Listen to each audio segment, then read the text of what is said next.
دنیا میں دن بہ دن نت نئی ٹیکنالوجیز ہمارے سے وجود میں آ رہی ہیں جن سے ہماری زندگیوں پر مثبت اثرات مرتب ہوئے ہیں، جن کی وجہ سے آج کا انسان ماضی کی نسبت زیادہ آرام دہ اور آسائشوں کی زندگی گزار رہا ہے۔ پاکستان جو کہ ایک ترقی پذیر ممالک میں شمار ہوتا ہے، جہاں غربت کی شرح بہت زیادہ ہے اور مسائل کی بھی بھرمار ہے۔ پاکستان کے بڑھتے ہوئے مسائل میں سب سے اہم مسئلہ لوڈ شیڈنگ اور توانائی کی شدید کمی ہے۔ پاکستان میں اب تک 80% آبادی لوڈ شیڈنگ اور بجلی کی کمی کا شکار ہے، جس کا زیادہ تر حصہ پاکستان کے چھوٹے بڑے گاؤں ہیں، جہاں کی آبادی کو 16 سے 18 گھنٹوں تک لوڈ شیڈنگ کا سامنا کرنا پڑتا ہے۔ پاکستان کی بیشتر آبادی نے لوڈ شیڈنگ کے عذاب سے بچنے کے لیے بیٹری سے چلنے والے یو پی ایس اور جنریٹرز کا استعمال عام ہو گیا ہے۔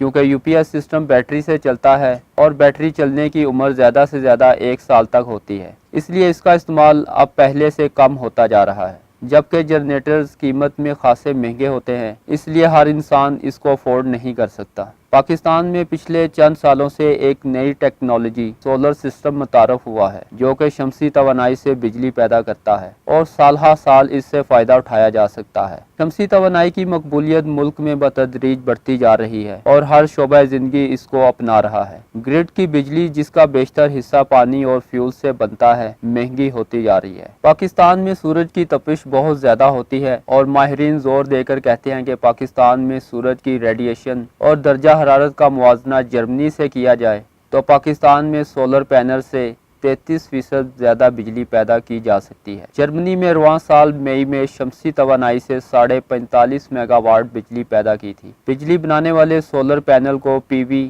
یعنی فوٹو وولٹیج پینل کہا جاتا ہے۔ دراصل سولر پینل سولر سیلز کا مجموعہ ہوتا ہے، جس میں کئی ایک سولر سیلز کو جوڑ کر ایک پینل تیار کیا جاتا ہے۔ سولر سیل تقریباً 25 سال تک چلتا ہے، جس کے بعد یہ نہیں کہ یہ کام کرنا چھوڑ جاتا ہے، بلکہ اس کی کارکردگی کم ہو جاتی ہے، مگر یہ کام کرنا جاری رکھتا ہے۔ بنیادی طور پر سولر سیل کی 3 اقسام ہوتی ہیں: مونو کرسٹلائن سیل، پولی کرسٹلائن سیل اور تھن فلم سیل۔ جیسا کہ نام سے ہی ظاہر ہے کہ اس کا ایک سیل سلیکون کے ایک کرسٹل سے تیار ہوتا ہے۔ یہ عموماً کالے رنگ کا ہوتا ہے، کم روشنی میں بھی کام کرتا ہے۔ یہ اپنے اوپر پڑنے والی روشنی میں سے 18% جذب کر کے اس سے بجلی بنا دیتا ہے۔ سولر سیل کی اقسام میں یہ سب سے زیادہ مہنگا ہوتا ہے اور سب سے زیادہ حساس بھی۔ اس میں گرمی کی شدت برداشت کرنے کی طاقت بہت کم ہوتی ہے۔ عام طور پر یہ 25 ڈگری سینٹی گریڈ درجہ حرارت تک اپنی پوری کارکردگی دکھا سکتا ہے۔ درجہ حرارت کی یہ پیمائش ہر سولر پینل کے مطابق مختلف ہو سکتی ہے اور ہر سولر پینل پر آپ کو NOCT یعنی نومینل آپریشنل سیل ٹیمپریچر کی صورت میں لکھا ہوا دکھائی دے گا۔ اگر مونو کرسٹلائن سولر پینل کے کچھ زیادہ دیر تک اور ہر سولر پینل پر آپ کو NOCT یعنی نومینل آپریشنل سیل ٹیمپریچر کی صورت میں لکھا ہوا دکھائی دے گا۔ اگر مونو کرسٹلائن سولر پینل کے کچھ سیل زیادہ دیر تک روشنی میں ہوں اور کچھ سیل سائے میں ہوں تو پھر ان کے خراب ہونے کا خطرہ زیادہ ہوتا ہے۔ بہتر یہ ہے کہ ایک وقت میں سارے سیل سائے میں ہوں یا روشنی میں۔ پولی کرسٹلائن یہ بھی اپنے نام کے مطابق یعنی اس کا ایک سیل سلیکون کے بہت سارے کرسٹل کو ملا کر بنایا جاتا ہے۔ یہ عموماً نیلے رنگ کا ہوتا ہے اور اس میں کہیں کہیں دوسرے رنگوں کی لہریں اور دھبے بھی ہوتے ہیں۔ یہ اپنے اوپر پڑنے والی روشنی میں سے 15% جذب کر کے اس سے بجلی پیدا کرتا ہے۔ اس کی قیمت مونو کرسٹلائن کے برابر یا تھوڑی کم ہوتی ہے۔ یہ تھوڑا کم حساس ہوتا ہے اور گرمی کی شدت بھی کچھ زیادہ برداشت کر سکتا ہے۔ عام طور پر 45 ڈگری سینٹی گریڈ درجہ حرارت تک کام کر سکتا ہے۔ مونو کرسٹلائن کی طرح اس کا بھی کچھ حصہ روشنی میں اور کچھ سائے میں ہو تو سیل کے خراب ہونے کا خدشہ ہوتا ہے۔ تھن فلم سیل، کچھ لوگ اسے سولر فلم بھی کہتے ہیں، یہ سلیکون کے کرسٹل کے بجائے ایمارفس سلیکون سے بنا ہوتا ہے۔ عموماً کالے رنگ میں ہوتا ہے۔